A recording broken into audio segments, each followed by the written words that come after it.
terremoto e vento após, do céu um fogo e muito furor. Ouviu Elias a minha voz, voz do eterno, voz de amor. Sou eu aquele, oh grande eu sou, e onde estás também estou. Não disse eu, há muito já, pedi, dar-se-vos-á. Pede com fé e com fervor, e vos darei o Consolador. Um certo dia Estevão viu o céu aberto e viu-me a mim, apedrejado, sucumbiu, mas foi fiel até o fim. Sou eu aquele, oh grande eu sou, e onde estás também estou. Não disse eu, há muito já, pedi, dar-se-vos-á. Pede com fé e com fervor, e vos darei o Consolador. Firmado em mim, rocha eternal, assim jamais o crente cai. Buscai o dom celestial que vem da casa de meu Pai. Sou eu aquele, oh grande eu sou, e onde estás também estou. Não disse eu, há muito já, pedi, dar-se-vos-á. Pede com fé e com fervor, e vos darei o Consolador. Amém. Glória a Deus. Graças a Deus pela oportunidade, irmãos. Mais uma noite na casa do Senhor, né? Para cultuarmos o seu nome e aprendermos da sua palavra, que é o que fortalece a igreja. Glória a Deus. Não são os movimentos, né? As campanhas. O que fortalece a igreja realmente é a instrução que nós recebemos pela sua palavra. Vamos ler a palavra do Senhor no livro de Levítico. Faz tempo que nós já estamos estudando aí o Antigo Testamento, e vamos continuar ainda um bom tempo, né? Porque nós somos uma igreja bíblica, e a igreja bíblica, ela crê na Bíblia, de Gênesis a Apocalipse, não é? Nós não somos judeus. Os judeus, eles só têm o Antigo Testamento, né? Tem a Torá, os 5 primeiros livros, e tem a Tanakh, que é a Bíblia hebraica, só o Antigo Testamento.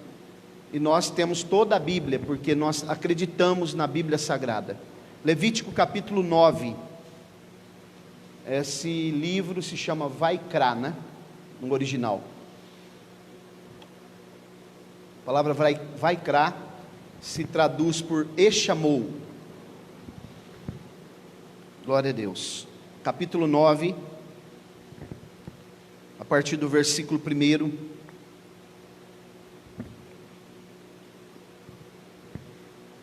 Vamos ler alguns versículos. Todos acharam?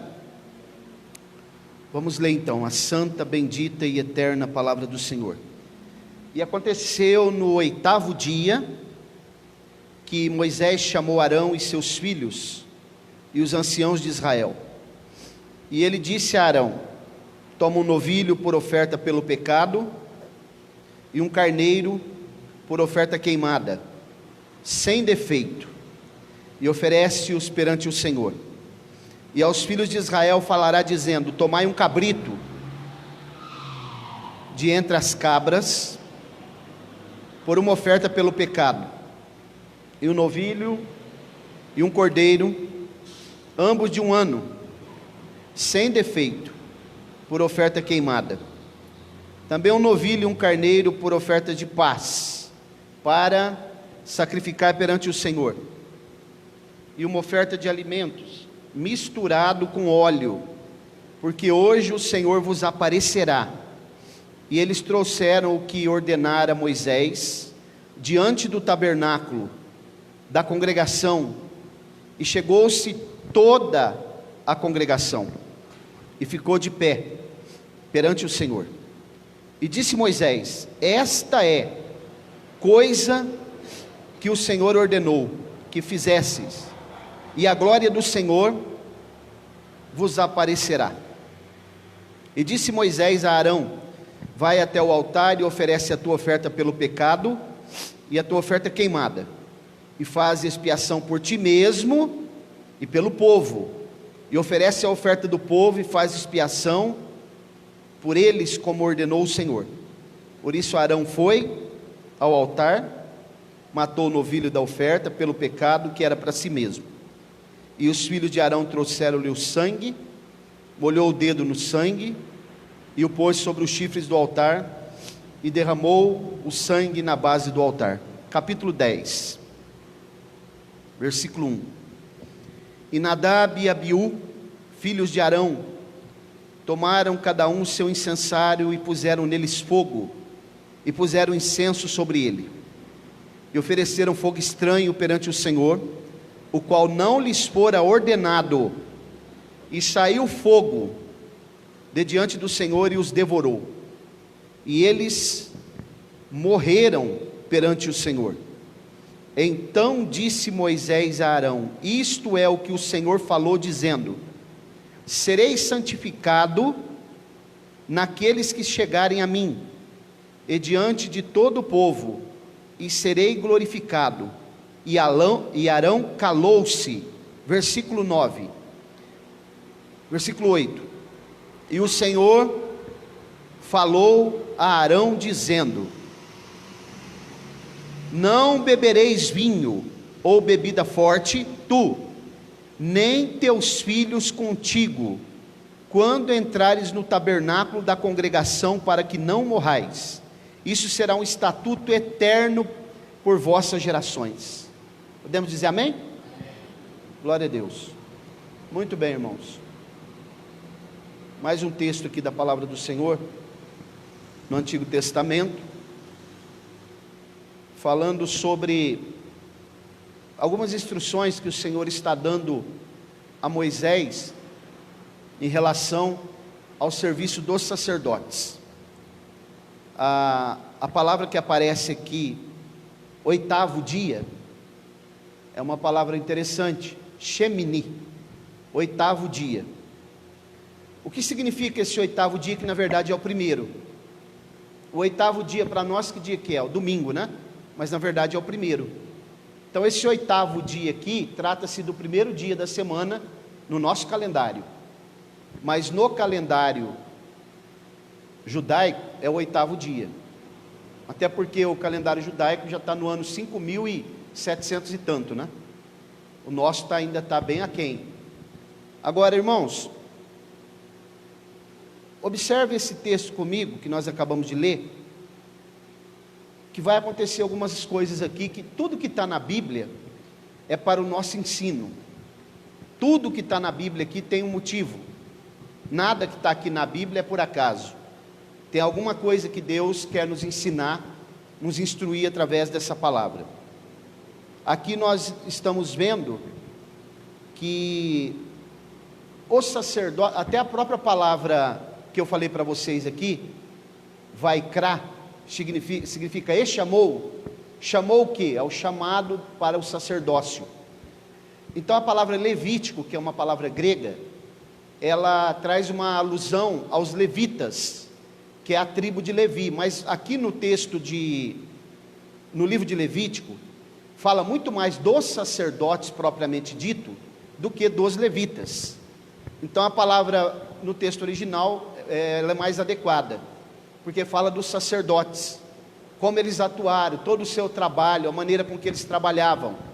E aqui o sacerdote, a instrução que está sendo dada é que o sacerdote, antes dele ministrar, antes dele fazer a expiação do pecado, primeiro por ele, pela sua casa, depois pelo povo, ele tinha que ficar 7 dias diante da tenda da congregação, tabernáculo, né, que é a parte do meio, o compartimento do meio. Ele ficava de frente ali no pátio, e ali ele ficava orando, meditando e se preparando para poder ministrar, que acontecia no 8º dia, 7 dias antes. Agora, como que os irmãos imaginam que era um preparo de um homem para ele ser um sacerdote? Os irmãos acham que era da noite para o dia, sim, ele já era sacerdote? O que vocês acham? Sim ou não? Não, né? Porque, para os irmãos terem uma ideia, aos 12 anos, eles eram matriculados numa escola rabínica. Um rabino é um mestre, né? No Novo Testamento a palavra aparece Rabone, mestre, professor. Rabone é uma palavra aramaica, né? Aqui no Antigo Testamento a palavra rabino, ou rabi, porque já é o texto hebraico. Eles eram matriculados, Jesus foi para essa escola, viu? Até os 20 anos ele ficava estudando, irmão Roldão, até os 20.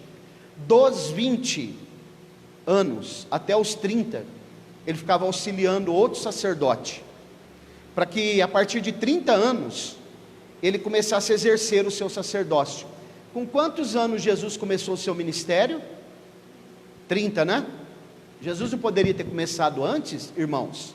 Ele sendo Jesus, o sumo sacerdote, ele sendo o mestre dos mestres, ele poderia ter começado antes, mas ele frequentou a escola, se preparou, ficou na carpintaria, aprendendo aos pés do seu pai terreno, José. E deixa eu falar uma coisa para os irmãos aqui, isso é sério que eu vou falar. Quando alguém, na tradição judaica, no conceito judaico, ele vai se apresentar para ele ser um mestre, ou para ele ser um rabino, lá na linguagem deles, não basta para eles dizer assim: onde você estudou? E ele dizer assim: eu estudei em tal escola, né? Eu sou formado em tal faculdade. Isso não basta para eles. Eles querem saber quem foi o mestre que orientou aquela pessoa, porque para eles o mais importante é a instrução que eles tiveram, principalmente através do exemplo. Por exemplo, nós vamos ver a vida do apóstolo Paulo. Paulo foi criado aos pés de Gamaliel, a escola de Gamaliel, que foi um grande mestre. Então, por que eu estou falando isso para os irmãos? Mais uma vez, os irmãos sabem que os levitas foram escolhidos para fazer o trabalho, e eles entraram na terra prometida, quando todo aquele povo morreu, eles entraram na terra e foram escolhidos para realizar a obra no tabernáculo, toda a obra sacerdotal, porque eles não se envolveram naquela ocasião, naquele episódio do bezerro de ouro, o deus Apis do Egito. Eles se absteram de tudo aquilo lá. Então eles ganharam um prêmio, eles ganharam um crédito de Deus e foram instituídos como aqueles que iriam trabalhar no tabernáculo, porque se absteram da idolatria. E é feliz aquele que se abstém da idolatria, né? Mas irmãos, por que eu estou falando isso para vocês aqui? Mais uma vez, eu estou entrando aqui por um caminho para a gente aprender algumas coisas, até porque o número era no 8º dia, porque o número 8 no hebraico significa redenção. O número 8 tipifica redenção. Então o que eu quero falar para vocês aqui é o seguinte: mais uma vez eu vou dar um exemplo aqui. Observem que, quem já foi no dentista aqui? Levanta a mão. Você não foi, Danilo? Todos foram, né? No dentista. Então veja bem, quando eu vou no dentista, o que eu faço lá na cadeira do dentista? Abre a boca, né? Aí ele pega uma broca que tem a ponta de diamante e fura o meu dente até chegar onde ele quer, que ele achar que ele tem que fazer. E aí eu estou ali sentado naquela cadeira, talvez eu nem conheça aquele homem, mas por que eu estou abrindo a minha boca para ele furar? Você já foi, irmão Antônio, no dentista? Já, né? Então, aí ele dá uma anestesia ali, fura, e o que ele faz? Ele vai mexer no nosso dente. Quem já foi no médico aqui?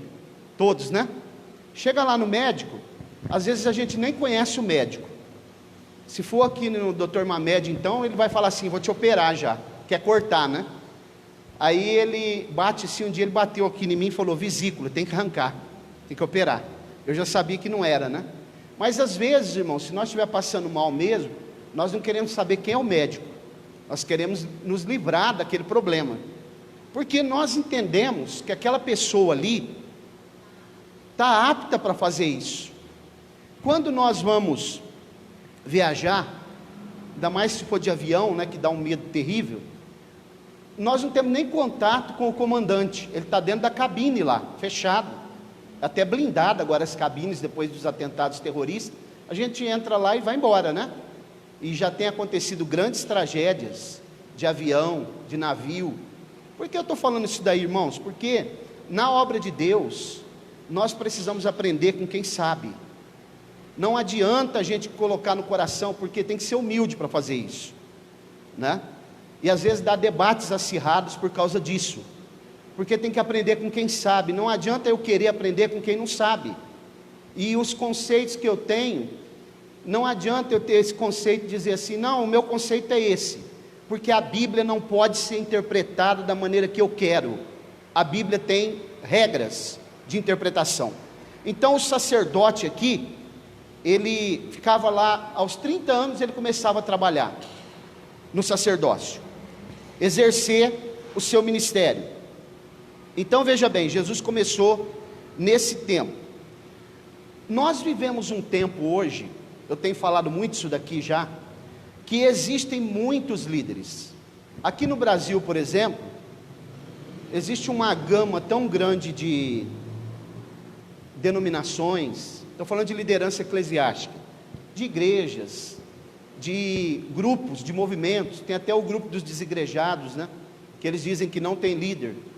Mas irmãos, vocês não têm noção do tanto de gente que está querendo ser líder, está querendo ser obreiro, querem pregar, mas não estão preparados, não foram vocacionados para isso, porque não querem sentar para aprender com quem sabe. Essa é a grande realidade. Eles não querem, eles querem pregar de improviso, mas não quer sentar e aprender na escola, né? Às vezes alguns já saíram da escola há tempo, eles não querem sentar porque eles não têm humildade para aprender. Por isso que até hoje tem muitos aí, né? O pastor Alderi usa uma frase, eu já falei para os irmãos aqui, pastor Alderi Nelson, que é um grande ensinador, ele fala assim, que tem obreiros hoje, ele chama de periquitos. Sabe por quê? Porque anda em bando, faz muito barulho e faz muita sujeira, mas não sabe interpretar as escrituras, não sabe ensinar aquilo que a Bíblia diz, e acham que são líderes. Então veja bem, vamos caminhar um pouquinho dentro desse texto aqui, que eu li ele hoje exaustivamente. Vamos dar uma olhada num texto aí, Atos dos Apóstolos 22, 3. Muitos não querem aprender porque são orgulhosos.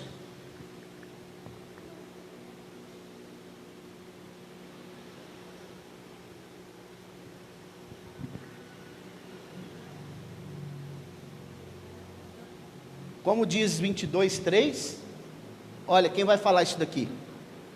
O apóstolo Paulo, né? O apóstolo Paulo, irmãos, é um dos homens mais preparados de todos os tempos, no que diz a questão das escrituras e da teologia. Olha o que ele diz: eu sou judeu, nascido em Tarso. Tarso, capital da Cilícia, né? Faz parte da atual Turquia hoje. Mas criado nesta cidade, instruído aos pés de Gamaliel, conforme a precisão da lei, nossos pais sendo zelosos para com Deus, assim como o sois todos vós nos dias de hoje. Então sempre que alguém perguntava para o apóstolo Paulo, onde foi a sua escola? Ele dizia, aos pés de Gamaliel. Gamaliel é uma linha rabínica, judaica. Então Paulo tinha alguém que ele poderia falar, que foi mestre dele. Gamaliel, irmãos, ele era filho de um homem chamado Simão. Simão era um outro grande mestre. O avô de Gamaliel chamava Hilel, talvez um dos maiores rabinos que já existiu em Israel. Paulo era dessa escola. Quando Paulo conheceu o cristianismo, ele poderia dizer assim: eu já sei tudo, eu já estou pronto. Mas ele ainda ficou 3 anos na Arábia, no Monte Sinai, aprendendo aos pés de Jesus agora. Os mesmos 3 anos, já falei isso aqui várias vezes, que Jesus gastou com os seus discípulos pescadores, ele gastou com Paulo. Os mesmos 3 anos. Então, irmãos, não dá para ser líder, não dá para ser obreiro sem escola. Pessoas orgulhosas, que não conseguem ter a capacidade de dizer assim: não, eu preciso aprender realmente. Leem textos da Bíblia tudo isolado, não comparam outros textos, que isso é básico para se interpretar a Bíblia, não têm o mínimo de conhecimento dos textos originais, são orgulhosos e querem ser líderes, querem ser obreiros. O fato de querer ser obreiro é muito bom. A Bíblia diz assim, quem deseja o episcopado, o ministério, excelente obra deseja, mas tem que se preparar primeiro, tem que sentar para aprender primeiro. Então, vamos caminhar aqui. Nós não podemos ser orgulhosos. E deixa eu falar mais uma coisa para os irmãos aqui, que é muito interessante, que eu quero que vocês gravem aí, que a gente olhando para o versículo 5 que nós lemos, do capítulo 9, preste atenção numa coisa. E eles trouxeram o que ordenara Moisés, diante do tabernáculo, da congregação, e chegou-se toda a congregação, e ficou de pé, perante toda a congregação. Vocês perceberam que Arão, ele foi oferecer primeiro por ele e pela sua casa. Vocês perceberam que toda a congregação estava diante dele? Ora, Arão era o sacerdote, o sumo sacerdote. Ele ia oferecer agora o sacrifício por ele, pela sua casa. Ele não poderia ter feito isso em outro lugar, longe do povo? O que vocês acham? Longe do povo não seria melhor? Mas a Bíblia diz que toda a congregação estava diante dele. O que significa isso, irmãos?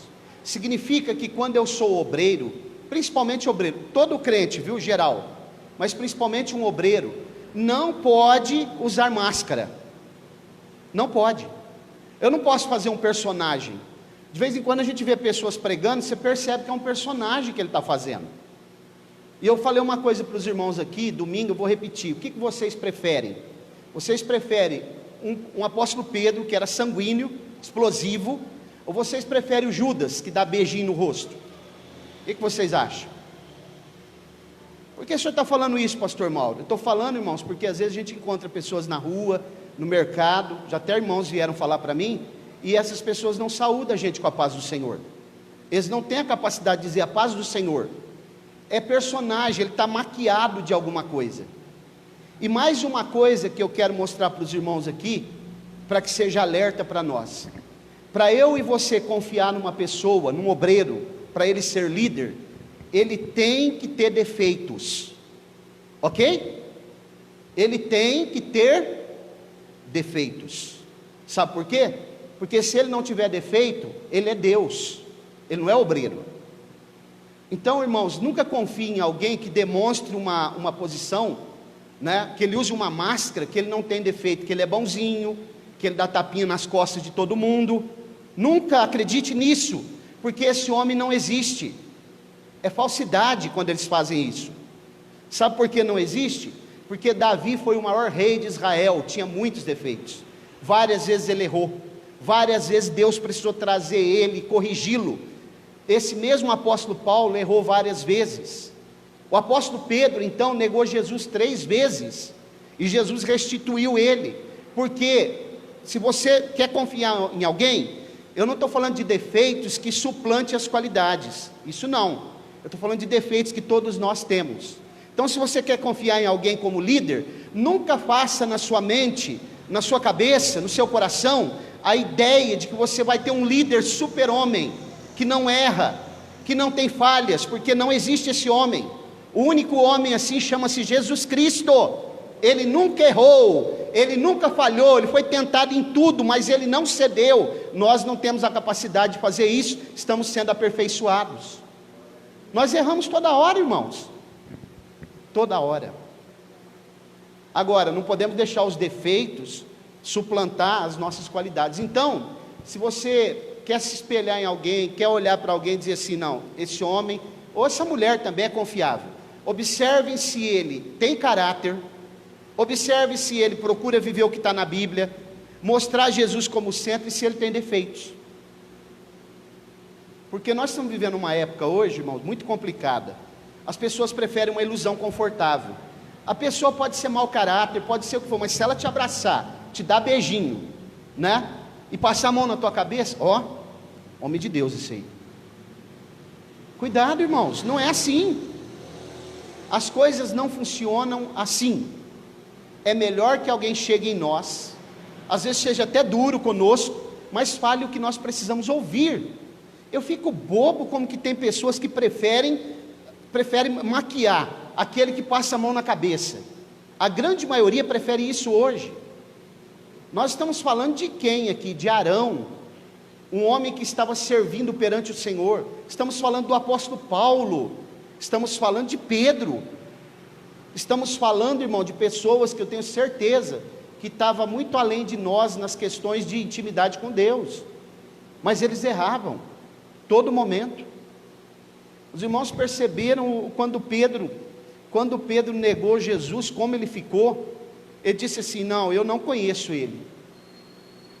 A mulher falou assim, mas você parece com ele, você se veste como ele se veste, você fala igual ele. Olha o que esse homem fez. Depois, quando ele se converteu, irmão, quando chegou o momento dele ser crucificado, olha como a pessoa, quando ela está, Jesus falou para ele, quando você se converter, Pedro, a coisa vai mudar. Quando falou assim, você vai ser crucificado, ele falou assim, eu não sou digno de ter uma morte como ele teve. Aí sabe o que eles fizeram? Os romanos falaram, não, fica tranquilo, nós vamos dar um jeitinho disso daí, pode ficar tranquilo. Colocaram Pedro de ponta cabeça e crucificaram. Vai ficar tranquilo que você não vai morrer igual ele, não. Nós temos criatividade aqui, nós vamos dar um jeitinho disso daí. Irmãos, isso é muito sério. Vamos caminhar mais um pouco aqui. Vamos dar uma olhada num texto. Abra sua Bíblia aí comigo, em Efésios 6, 24. Eu já li esse texto aqui várias vezes na igreja, mas vamos ler de novo. Tem alguns que encontram a gente na rua, eles até cumprimentam, mas faz assim, né? De longe. Isso acontece, viu? Eu não posso fazer um personagem, irmãos. A graça seja com todos os que amam a nosso Senhor Jesus Cristo. Essa tradução não está boa, com amor incorruptível, né? Mas a tradução boa mesmo é sinceridade. Sinceridade, sem cera, sem máscara. A palavra sinceridade vem de sinicera, do latim, sem cera. Por isso que Jesus perguntou para Pedro, né, 3 vezes, você me ama, Pedro? Tu me amas? 3 vezes. Aí Pedro, tu sabes, Senhor. Ele confessou 3 vezes que ele tinha negado, né? Muito bem. Vamos caminhar mais um pouco aqui. Agora vamos entrar nessa narrativa do capítulo 10, que é o que eu quero mostrar para os irmãos aqui. Até teve uma lição da escola dominical, acho que o mês passado, ou trimestre passado, ou outro, acho que é o outro, né? Que nós estudamos esse capítulo 10 aqui. Muitas vezes, irmãos, até eu já preguei isso, e às vezes quando a gente erra, a gente tem que ter humildade também, para dizer assim, não, eu preguei isso aqui errado, né? Eu tinha um entendimento, né? Antes de eu ler muitas vezes esse texto, comparar as palavras que diz no texto original, porque tem muitas palavras que estão nas nossas Bíblias, que não tem uma boa tradução. Isso faz com que fique um pouco diferente algumas coisas. Então eu pensava, quando a Bíblia diz que esses 2 cidadãos aqui, que eram filhos de Arão, eles trouxeram fogo estranho, né? Não é assim que está escrito aí? Nadab e Abiú. Nadab e Abiú. Esses nomes são transliterados, né? Filhos de Arão, tomaram cada um o seu incensário, porque tinha que tomar mesmo. O sacerdote, quando ele ia ministrar no compartimento do meio, lá tinha o altar de incenso, ele pegava incensários portáteis, colocava incenso dentro, para poder começar a ministração, né? E puseram neles fogo, e puseram incenso sobre ele, e ofereceram fogo estranho perante o Senhor, o qual não lhes fora ordenado. Eu sempre pensei, e já ouvi pessoas pregando, e já preguei também, que eles pegaram um isqueiro, talvez, porque tinha que ser pego o fogo, do fogo eterno. Vocês sabem o que é o fogo eterno? É o fogo que não se apagava. O fogo arderá continuamente sobre o altar, foi aceso por Deus, no altar de incenso. Então ele pegava o fogo dali, para poder acender o incensário portátil. Eu pensava que ele tinha pegado um isqueiro, que assim, não, vou pegar aqui mesmo, e acender. Ou não tinha isqueiro naquela época, ou quem sabe uma vela, uma lamparina. Eu pensava isso, até falei sobre isso, né? Mas analisando melhor o texto, eu descobri uma coisa: o fogo estranho está aqui no texto mesmo, é falta de ler. Por isso, irmãos, não adianta a pessoa ler a Bíblia superficialmente e achar que pode interpretar a Bíblia, né? E não ter humildade de dizer, não, realmente eu não sei isso daqui, eu não sabia, você pode me explicar isso daqui para mim? É muito mais bonito do que às vezes querer ficar bravo, perder até a linha, né? E fazer os outros ficar bravos também. Observe aqui o versículo 9, eu vou ler o 3 primeiro, 3. Então disse Moisés a Arão: isto é que o Senhor falou, dizendo: serei santificado naqueles que se chegarem a mim, e diante de todo o povo eu serei glorificado. E Arão calou-se. Versículo 8. E o Senhor falou a Arão, dizendo: não bebereis vinho ou bebida forte, tu, nem os teus filhos contigo, quando entrares no tabernáculo da congregação, para que não morrais. Isso será um estatuto eterno por vossas gerações. Existe uma lenda, que as pessoas dizem assim, que os sacerdotes não bebiam vinho. Eles não bebiam vinho quando eles entravam para ministrar, mas nas festas que eles faziam, eles bebiam vinho sim, e é vinho com álcool, viu, irmãos? Não é suco de uva não. Eu não aconselho ninguém a beber, porque tem pessoas que não tem limite. Então às vezes ele bebe um golinho de vinho assim, daqui a pouco ele bebe um copo, daqui a pouco ele bebe 2 copos, e daqui a pouco ele já está bebendo até um barril. Então é melhor não beber. Mas os sacerdotes bebiam. Agora vocês perceberam? Não bebereis vinho ou bebida forte, tu e teus, para quando entrares no tabernáculo. Por que Deus está dando essa recomendação logo após os 2 filhos terem morrido? O que vocês acham? Porque eles entraram embriagados na tenda da congregação. Ao entrarem embriagados, eles estavam ébrios, não tinham controle do que estavam fazendo. Não é o elemento, o fogo estranho, não é o elemento que eles pegaram de outro lugar, é a atitude que eles tiveram, atitude errada. Por isso que o apóstolo Pedro diz assim: sede sóbrios, né? Sóbrios, porque aquele grande dia está se aproximando, o dia da vinda de Jesus. O que é uma pessoa sóbria, irmão? Uma pessoa que tem equilíbrio, sabe o que faz, sabe o que está fazendo. Porque não tem uma frase aí famosa que diz assim: se beber, não dirija. Por que será, hein? Eles estavam aqui dirigindo, trabalhando, oferecendo um trabalho, um culto ao Senhor, e ao entrarem embriagados lá dentro, eles não fizeram, não foi o elemento, o fogo. Provavelmente eles devem ter pego o fogo do altar mesmo. Eles faziam isso todo dia. Eles eram acostumados a fazer isso daqui. Eles pegavam, eles sabiam que tinha que pegar o fogo ali. É a atitude, a maneira com que eles entraram diante de Deus. Diante de Deus não se entra de qualquer maneira. Diante de Deus não se faz de qualquer jeito. Tem que fazer conforme a Escritura orienta. Tem que fazer segundo aquilo que é princípio na presença de Deus. Não se pode entrar na presença de Deus de qualquer maneira. Entrar embriagados. Daqui nasceu o preceito que Deus estabelece. Ó, é o seguinte: quando vocês forem entrar para ministrar, não bebam bebida forte, para não morrer. Isso é o fogo estranho. A Bíblia diz que no versículo 10, para fazer diferença entre o santo e o profano, entre o impuro e o limpo, e para ensinar aos filhos de Israel todos os estatutos que o Senhor lhes tem falado pela mão de Moisés. Então, irmãos, depois eles vão oferecer as ofertas que deveriam oferecer, que já estava pré-estabelecida por Deus aqui, que deveriam fazer. Vamos dar uma olhada em alguns textos aqui. Eu vou ser sucinto, não vou demorar não. Vamos ler Provérbios 23, 31 e 32.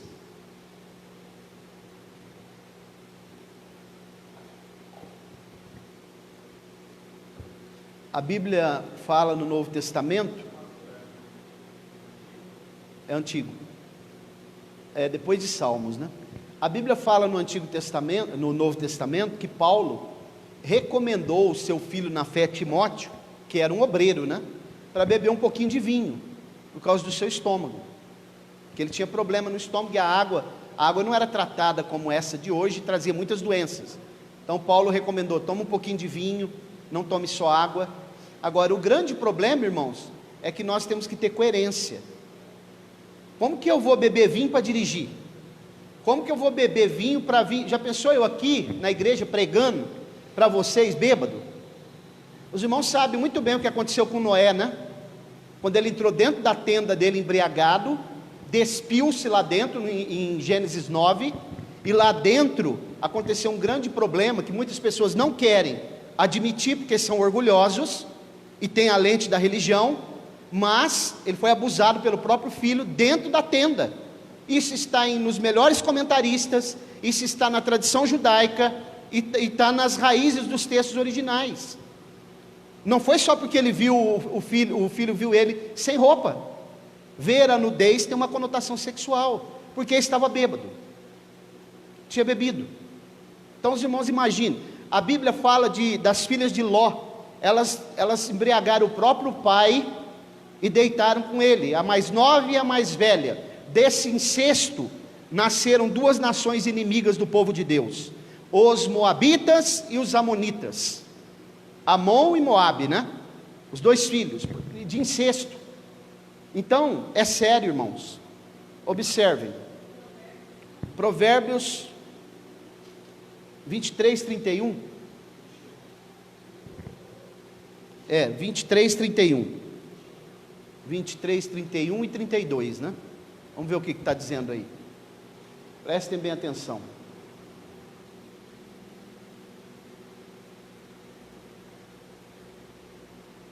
Não olheis para o vinho quando se mostra vermelho, quando resplandece no copo e se escoa suavemente. No seu fim morderá como a cobra, e como o basilisco picará. Basilisco é uma serpente muito agressiva. Então, olhou lá para o copo de vinho, né? A Bíblia está tratando o vinho aqui, porque é uma bebida muito comum na tradição judaica, né? Mas está falando de bebida forte, bebida destilada e assim por diante. Aí olha ali, né? Tem aquelas bebidas coloridas que os barman faz, bonito, tem até um guarda-chuvinha assim, né? Aí ele olha lá, puxa vida, que bebida, hein? E depois ele bebe. E aí o final vai dar problema, não é? A Bíblia recomenda. Vamos ver mais um texto? Efésios 5, versículo 18.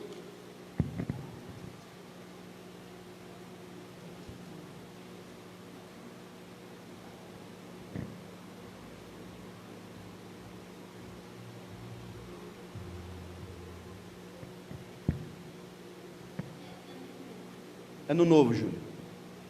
Efésios 5, 18. Olha a recomendação do apóstolo Paulo para a igreja que estava na cidade de Éfeso.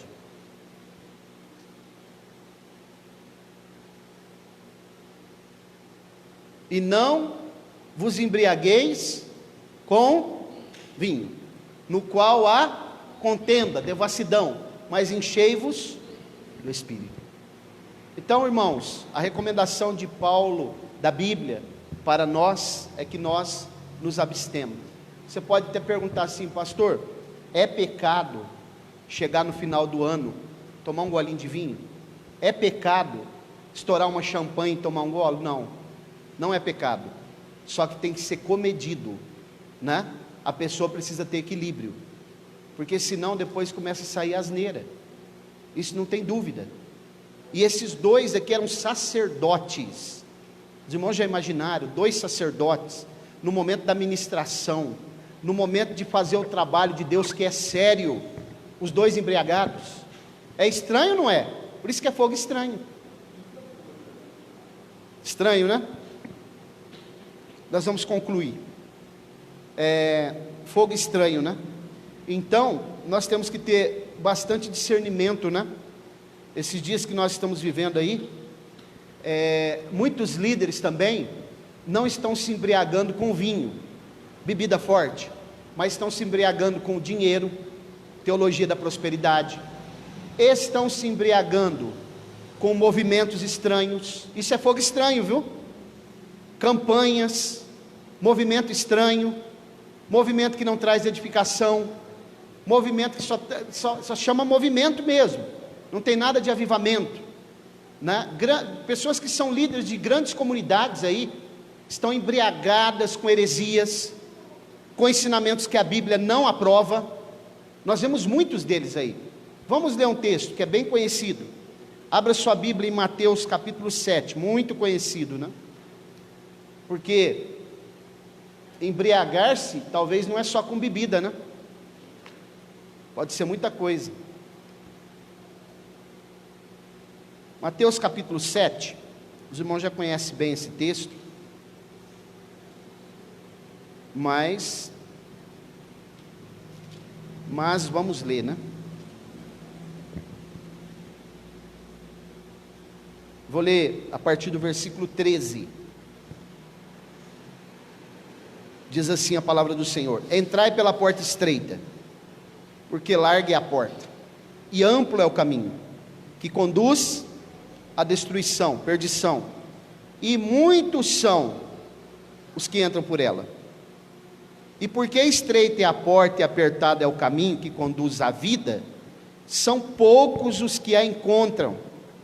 Cuidado com os falsos profetas, que vêm a vós vestidos como ovelhas, mas interiormente são lobos devoradores. Vou ler aqui, olha o versículo 21. Nem todo que me diz Senhor, Senhor entrará no reino do céu, mas aquele que faz a vontade de meu Pai que está nos céus. Muitos me dirão naquele dia: Senhor, Senhor, não profetizamos nós em teu nome? E em teu nome não expulsamos os demônios? E em teu nome não fizemos muitas maravilhas? Então lhes declararei: eu nunca vos conheci.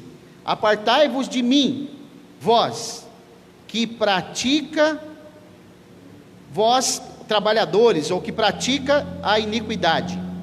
Essa palavra iniquidade aqui no Novo Testamento é a palavra anomia, do grego, sem anomo. Sabe o que é sem anomo? Sem lei, sem regras. Então muitos líderes, obreiros, estão embriagados também com manifestações.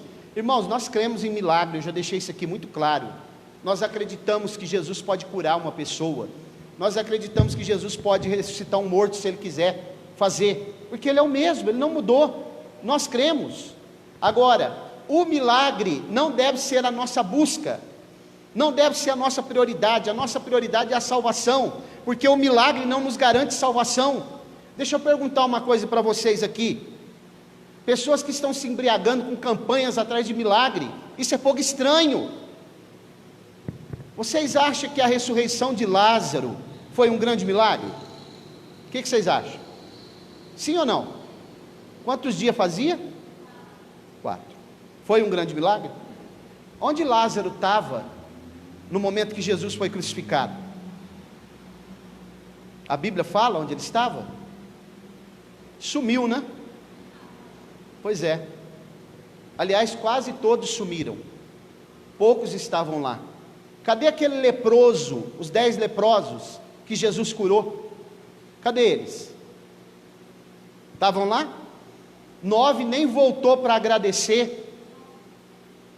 Cadê a sogra de Pedro? Não sei se ela estava viva ainda. Cadê os outros que Jesus curou? Para os irmãos ver, a geração que mais viu milagres no deserto, na história, foi aquela geração que saiu do Egito, na peregrinação dos 40 anos, morreu quase tudo no deserto. Milagres não salva. Tem pessoas que estão embriagados com campanhas atrás de milagres, fogo estranho, manifestações estranhas, né? Derramar pó de ouro na igreja, dente de ouro, cair no espírito, unção da lagartixa, unção do barulho, unção do riso, unção do leão. Tudo isso, irmãos, manifestações estranhas, aquilo que a palavra de Deus ensina, se embriagaram, não estão conseguindo ter coerência, perderam a coerência, perderam o equilíbrio. Pastores que caem dentro da igreja, junto com a coisa pior que tem, que eu, no meu ver, dentro de um culto, é um pastor caindo. Tem movimentos por aí que cai todo mundo, depois cai o pastor junto. Irmãos, o Espírito Santo é ordeiro, o Espírito Santo é Deus. O Espírito Santo gosta das coisas ordeiras, ele gosta de equilíbrio. O Espírito Santo, ele conduz a igreja com muito cuidado. Ele é que vai entregar a igreja nas mãos de Jesus no arrebatamento. Esses movimentos estranhos não faz parte daquilo que a Bíblia, a palavra de Deus nos ensina. É fogo estranho. Anomia, sem lei, sem regras. Perderam as regras, né? Eu vou terminar. Eu fui uma vez, logo que eu cheguei aqui em Colina, eu fui no Paraná, eu fui em Curitiba ministrar numa igreja lá. Até foi o pastor Edinaldo, lá, o meu amigo, que me agendou lá, né? Uma igreja enorme. Ela era grande, ela tinha mais de 500 membros. Hoje acho que ela tem quase 5 mil membros já. De 2012, 7, 6 anos, já deve estar passando de 5 mil membros. Mas sabe por que aconteceu isso? Eu fui lá. Eu fiquei 3 dias lá ministrando. E lá, uma igreja foi sob liderança. O pastor era um pastor de muitos anos da Assembleia de Deus. Um homem equilibrado, irmãos, né? Um homem que não aprovava o sistema. Conversou comigo, falou: vou trazer o senhor esse ano aqui ainda, porque essa igreja precisa de Bíblia. A Bíblia explicada, como o senhor está fazendo aqui, nós não temos essa capacidade aqui, ele disse. Eu vou trazer o senhor aqui, vamos agendar. Eu só vou ver aqui a agenda do campo, como que está. Chegando lá, eu já ligo para o senhor voltar aqui ainda esse ano. Sabe o que aconteceu com ele, irmãos? Quando chegou quase no final do ano, eu comecei a ver as postagens no Facebook. Estamos mudando. Mudança drástica. Sabe o que era a mudança drástica deles? Movimentos estranhos. MDA, movimentos de células, né? Movimentos de dança dentro da igreja, aglomeração de pessoas, busca incessante por milagres. A igreja deve estar com quase 5 mil membros hoje. E aí eu comecei a conversar com ele pelo Facebook, fui conversando. Eu tenho alguns irmãos lá que eu conheci lá, que eu tenho até hoje no Facebook, né? Até perguntaram para mim o que eu achava. Falei: eu não acho nada, irmãos, quem tem que achar isso aí é o pastor de vocês. Agora, para ele eu falei, eu disse para ele: mas pastor, o que o senhor falou para mim, o senhor entrou nesse movimento, sabe o que ele fez? Me excluiu do Facebook. Movimentos estranhos, se embriagou, irmãos, entrou por um caminho estranho, perdeu o equilíbrio. Vamos vigiar, que o Senhor nos guarde. Vou terminar dizendo o seguinte para os irmãos: nós precisamos estar próximos de Deus. Como que eu sei que eu estou próximo de Deus? Porque a palavra oferta aqui, sacrifício, corban, significa aproximar-se. É isso que eles faziam quando eles estavam oferecendo o sacrifício, se aproximando de Deus. Agora, como que eu sei que eu estou próximo de Deus ou não, hein? Dá para saber? Vamos ler um texto. Salmo 145, verso 18. 2 textos nós vamos orar.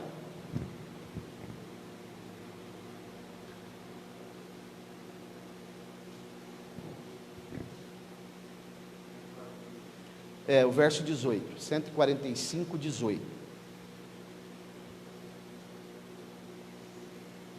Olha como diz: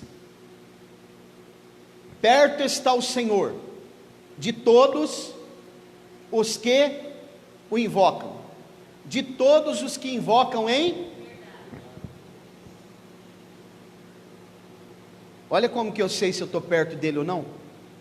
Eu estou vivendo, pregando e vivendo a verdade da palavra de Deus. Invocar o Senhor não é só falar assim, ó Senhor Jesus, não é só isso não.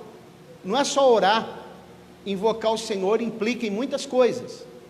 Mais um texto para nós terminarmos. 1 João 2, lá no finalzinho, Júlio. Primeira carta do apóstolo João, capítulo 2, versículos do 3 ao 7. Aí nós vamos orar.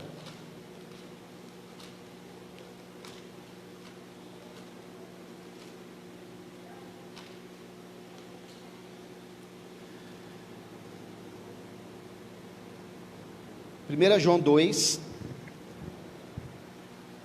do 3 ao 7, diz assim, ó: e nisto sabemos o que conhecemos, se guardarmos os seus mandamentos. Aquele que diz eu o conheço e não guarda os seus mandamentos é mentiroso, e a verdade não está com ele. Mas qualquer que guarda a sua palavra, nele verdadeiramente está o amor de Deus aperfeiçoado. Nisto sabemos que estamos nele. Aquele que diz que está nele deve andar da maneira como ele andou. Irmão, não vos escrevo um mandamento novo, mas um mandamento antigo, que tivestes desde o início. O mandamento antigo é a palavra que ouvistes desde o princípio. Não tem segredo, não tem mandamento novo. Ele está falando, é o Antigo Testamento. Vocês já sabem, vocês já conhecem, vocês já foram instruídos. Aí de repente é antigo, não é? Por isso que Jeremias fala assim: procurai e andai pelas veredas antigas, e ela te mostrará o caminho. Aí de repente aparece aqui um movimento aí, eu falo, irmãos, estamos mudando drasticamente, aderindo a esse movimento. Não tem movimento novo, é antigo, é o que nós aprendemos, é o que está nas Escrituras, é que os pastores simples nos ensinou há muitos anos atrás, aqueles que já partiram para a eternidade. É isso que nós temos que vivenciar e pregar e viver. Amém, meus irmãos? Coloque-se de pé, vamos orar, por favor. Quem tem ouvidos para ouvir, ouça. Vem orar, diácono Danilo.